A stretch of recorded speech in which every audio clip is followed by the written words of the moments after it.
Hey, yo, peace, what's up, y'all? This your big brother, your big homie, Big Mike, checking in, RealTalkTV. Hope you guys are having a blessed day, and thank you for tuning into the video. I appreciate it. To all of my subscribers, man, thank each and every one of you guys for your support. I love and appreciate each and every one of you guys. And if you're not subbed to the channel, do me a favor, hit that subscribe button, hit that bell icon, hit that like button, and hit me up in the comments. Oh, and lastly, do not forget to share the video if you know anyone out there who could benefit from these topics, okay? Oh yeah, and if you want to support the channel, you can do so via Super Thanks or join in one of the 2 tiers of memberships. The description for that is down below, okay? While it's not required at all, it's greatly appreciated, okay? You give back to me, I give back to you. But anyway, guys, I want to talk to you guys about the effects of a narcissistic parent. That is one of the toughest things you'll ever have to deal with in your life, if not the toughest, because your parents are your lifeline. And they are the first people you come into contact with when you enter this world. Whether you come from a 1-parent household or 2-parent household, if you have one or both parents that's a narcissistic person, that does a number on you. I would know because even though this guy was not my biological father, my stepfather was there for most of my life. And he's a narcissist, you know what I'm saying? So I know what that's like. You know, being the things that they've done to you and things they've said to you takes a long time to get over that, if you get over that at all. Because your parents or whoever raised you, they shape your being as a person. They shape your way of thinking, they shape your spirituality, which they're responsible for. So they're feeding you things that narcissist does on a regular basis throughout your childhood when you are receptive, you're highly receptive, you are, what's the word, impressionable. I mean, what do you think that results in when you grow older? Now, I'm not saying all cases end up that way. You got people who grow up and still become decent, people, even undergoing things like that, but a lot of people don't. The abuse you suffer physically, mentally, verbally, all that, I mean, it really does a number on you, man. There's things that, I'm 40 years old now, there are things that has been said to me when I was young that I can remember like it was yesterday. I still remember those things like it was just said. And there are times that I still battle those things that were said, even now that I'm a grown man with a wife. You feel me? It's just certain things. I mean, and some of y'all might can feel me on that. You might have had something that was said to you 15, 20, 30, 40 years ago that anything that triggers you can bring that memory back. Or sometimes when you're by yourself, you'll have a reflash of things that's been said or done to you due to that narcissist, man. But hey, peace and blessings to you. I know that's tough, and the thing that's crazy about that is not saying it's always the case, but it's possible that you can pass it on to your kids because you've been fed that your entire life growing up. One thing that I had to understand, and this is what enabled me to release that anger I had towards my stepfather, not saying that we're best friends. I haven't spoken to him in 6 years. But we're not friends or anything like that, but I was able to release that anger because I said to myself, oh, you know what I'm saying? In order for this person to have done what they've done to a child or a young person, they had to have been hurt themselves.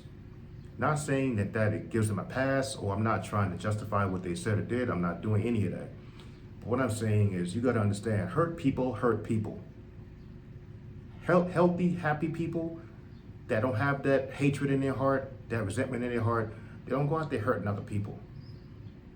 So when you understand, and even though you might try to have this talk with your parent and ask them what was it about their childhood that made them that way, a lot of them not gonna tell you, but you gotta understand, man, in order for them to end up that way as an adult, they had to have been through trauma themselves as a young person.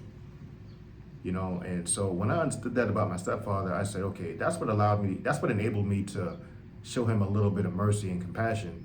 Because I'm saying that guy had to have been hurting for him to say and do the things he's done. Now, he'll never tell me what it was that's been said and done to him.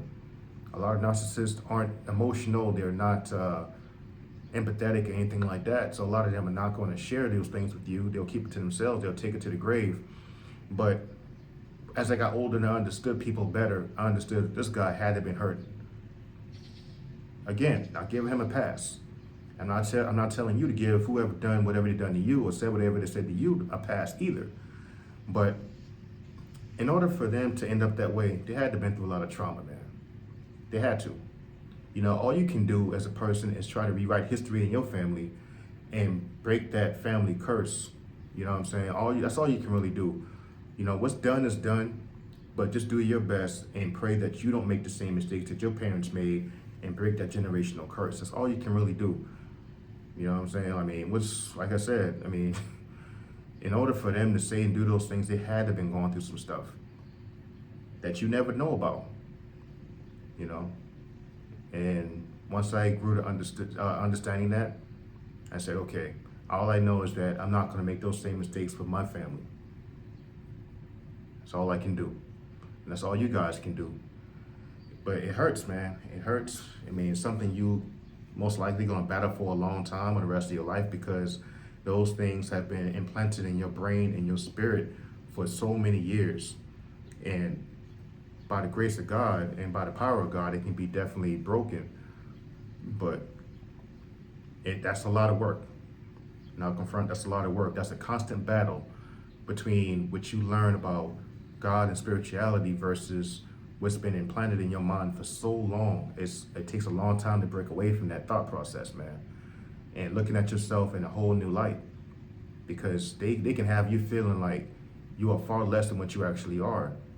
Now think, man, to hurt a child, you know how sick you have to be, how demented and twisted you got to be in your mind. You have to be so disoriented spiritually, mentally, to be able to hurt a child, man. Like no normal human being does anything like that. So you have to be going through a lot. You have to have a lot of hurt and pain in your heart and be able to do something like that. So, and it's been done to them. It's been done to them. You know, so again, once you understand that, not giving them a pass again for the last time, but you can look at them and say, okay, well, I'll never look at them the same, or I'll never respect them, but I at least understand why they are the way they are. And all you can do is do your best and pray that you don't make the same mistakes that they made, and keep that cycle going. Break that generational curse, break that family curse, and do better in your life. And then hopefully what you feed your child, you know, the positive reinforcement will enable them to treat their child better than you've been treated. So that's all you can really do about that, man. But anyway, man, I hope you guys enjoyed the conversation. You know, if you guys want to add anything to this, or if you agree, disagree, whatever, I don't care. Hit me up in the comment section. Let me know what you guys think about the video. Don't forget to like the video. And if you'd like to chop it up with me off YouTube, feel free to hit me up on my email, ask@BigMike RealTalkTV.com. That's ask@BigMikeRTTV.com. Okay? Hit me up on my Gmail. Let's chop it up, man. All right? And until next time, I'm out of here. You guys be blessed and take care. I love you guys, man. This is your big brother, your big homie, Big Mike. Check it out, man. Peace.